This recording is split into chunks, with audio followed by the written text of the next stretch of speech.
Karachi port پر جہازوں کی آمد اور کارگو ہینڈلنگ میں گزشتہ ایک ماہ کے دوران نمایاں اضافہ ریکارڈ کیا گیا۔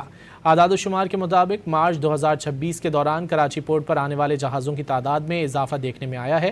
گزشتہ ماہ اور گزشتہ سال کے اسی دورانیے کے مقابلے میں اعداد و شمار ظاہر کرتے ہیں کہ مختلف اقسام کے ویسلز، خاص طور پر کنٹینر شپ اور ٹینکرز کی آمد میں اضافہ ہوا ہے، جو تجارتی سرگرمیوں میں بہتری کی نشاندہی ہے۔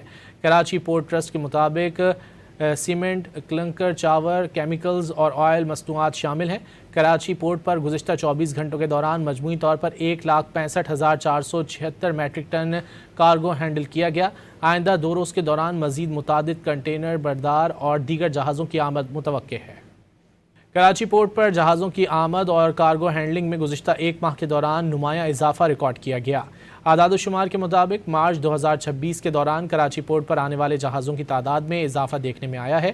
گزشتہ ماہ اور گزشتہ سال کے اسی دورانیے کے مقابلے میں اعداد و شمار ظاہر کرتے ہیں کہ مختلف اقسام کے ویسلز، خاص طور پر کنٹینر شپ اور ٹینکرز کی آمد میں اضافہ ہوا ہے، جو تجارتی سرگرمیوں میں بہتری کی نشاندہی ہے۔ کراچی پورٹ ٹرسٹ کے مطابق سیمنٹ، کلنکر، چاول، کیمیکلز اور آئل مصنوعات شامل ہیں۔